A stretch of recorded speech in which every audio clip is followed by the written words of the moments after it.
Moi, ce que j'avais besoin, c'est que cette maison vive. C'est le plaisir de découvrir des nouvelles personnes. La première idée, c'est d'aider un jeune. Moi, je me retrouve avec ma grande maison vide. Et bien, si ça peut profiter avec un jeune, j'y profite.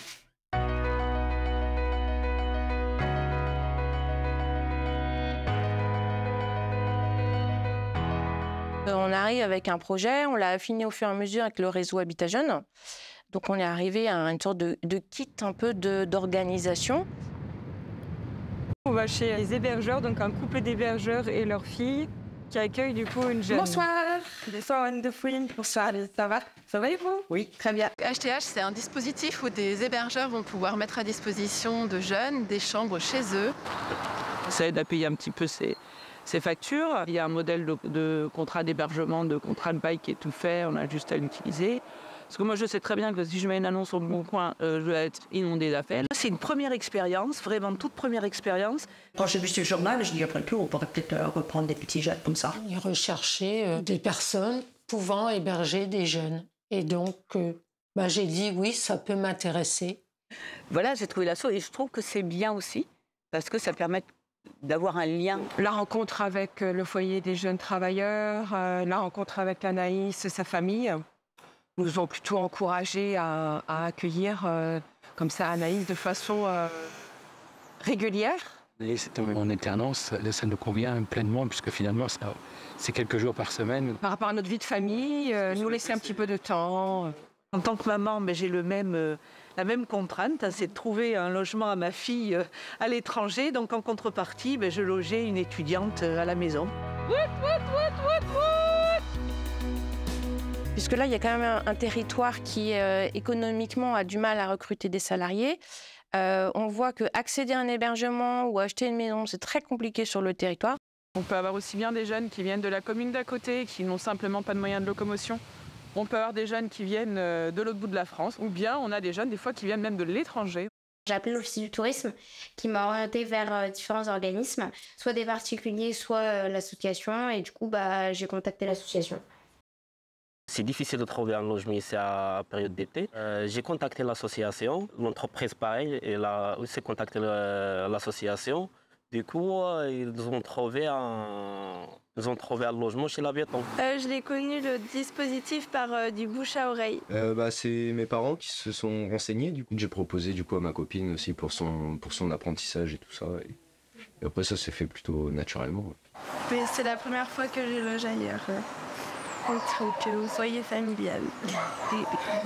Voilà, ça me permet d'avoir un logement avec plus de vie que si j'avais un logement traditionnel tout seul.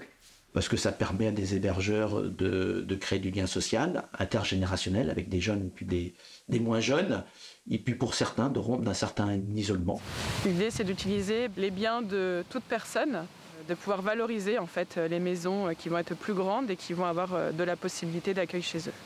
J'étais ravie de faire une nouvelle rencontre, de partager aussi des espaces, de partager quelques moments, même si comme je travaille, je suis un peu décalée de tout, mais au moins ça permet d'échanger un petit peu le matin, le soir, quand je rentre, et d'avoir un petit échange, quoi. Ça va? Et ça va bien? Ça va. Bon, très bien. Oui. Ok. On est dans la confidence. Psychologue. On a beaucoup échangé, on a beaucoup... Je vais parler de beaucoup de choses qu'il y avait dans la région. On partage obligatoirement et ça fait du bien d'un côté comme de l'autre. Je suis assez libre de mes sorties, j'ai pas de contraintes, mais en même temps d'être avec quelqu'un et de pas être toute seule. Ça permet d'échanger aussi le soir, notamment pendant les repas. Ça permet de pas être forcément tout seul. De parler, on peut rigoler un petit peu, regarder la télé, nous on regarde, n'oubliez pas les paroles. Il a la clé du portail, il a la clé de la maison, il a tout, et ils sont chez lui. Hein. Oui, il rentre quand il veut, il est chez lui. Hein, oui. Je suis même partie en vacances une petite semaine pendant qu'il était là, donc après c'est la climat de confiance. Enfin, moi la confiance c'est hyper important. Quand il y a du monde à la maison, on est content.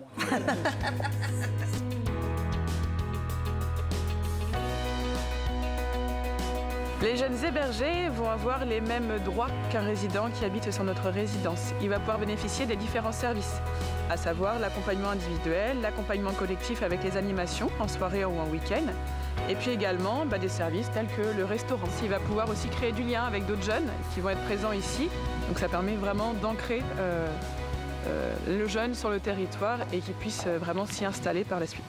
On a partagé des sorties ensemble, des pique-niques, on a visité des choses ensemble. Et nous, en fait, on est entre les deux, on est pour les deux parties, si vous voulez. On essaie que les binômes fonctionnent bien, donc on rencontre le jeune, on rencontre les hébergeurs, et le but, c'est de faire que ça se passe bien et qu'ils s'entendent au mieux possible, quoi. Parce que c'est un dispositif qui est très souple. Le but, c'est vraiment de répondre à un besoin et que ce soit temporaire. Tout le monde se fait confiance, il n'y avait pas rien de fermé. C'est une confiance dans les deux sens. Le respect avant tout et la confiance. Intégrer le dispositif d'hébergement temporaire chez l'habitant, c'est aussi avoir des valeurs de solidarité et d'aide auprès des jeunes qui sont en difficulté pour chercher un logement. On sait qu'on est là pour aider un jeune et le partage vient après, mais c'est ça l'essentiel, c'est avoir envie d'aider un jeune. On n'avait jamais encore habité tous les deux. On devient plus autonome, forcément. On s'installe, on prend nos marques et puis ça va le faire.